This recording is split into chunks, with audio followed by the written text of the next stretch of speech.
اس میں وہ جو 7 قسم کے انسان ہیں جن کو اللہ قیامت کے دن خاص اپنے عرش کے سائے تلے جگہ دے گا، ان میں سے ایک وہ بھی ہے رجل ذکر اللہ خالیا ففاضت عیناہ، تخلیے میں، علیحدگی میں، خاموشی سے جب وہ بیٹھا ہوا تھا اس نے اللہ کو یاد کیا اور اللہ کی محبت اور اللہ کی خشیت سے اس کی آنکھوں سے آنسو بہنے لگے۔ یہ اللہ کا ہجر ہے، یہ جو زندگی ہے یہ اللہ سے ہمارے ایک ہجر کا ذریعہ ہے۔ پردہ پڑا ہوا ہے ہمارے اور رب کے درمیان، غیب کا پردہ پڑا ہوا ہے۔ اس لیے آپ نے دیکھا حضور پر کہ جب کیفیت تھی اللہم فی الرفیق الاعلی، بس اب مجھے اس دنیا سے کوئی غرض نہیں ہے، رفیق اعلی اللہ تعالی، اللہم فی الرفیق الاعلی۔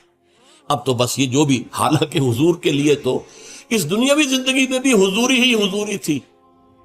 آپ فرماتے ہیں ابھی تو عند ربی، میں رات گزارتا ہوں اپنے رب کے پاس، وہ یطعمنی ویسقین، وہ مجھے کھانا کھلاتا پلاتا ہے۔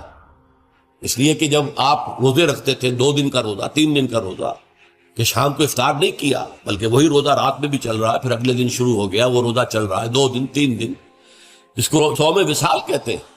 صحابہ کو آپ نے سختی سے روک دیا، مت، ہرگز نہیں۔ جب انہوں نے کہا حضور آپ کرتے ہیں، آپ ہمیں کیوں روک رہے ہیں؟ فرمایا ایکم مثلی، تم میں سے کون ہے مجھ جیسا؟ ابھی تو عند ربی، میں تو اپنے رب کے پاس رات گزارتا ہوں۔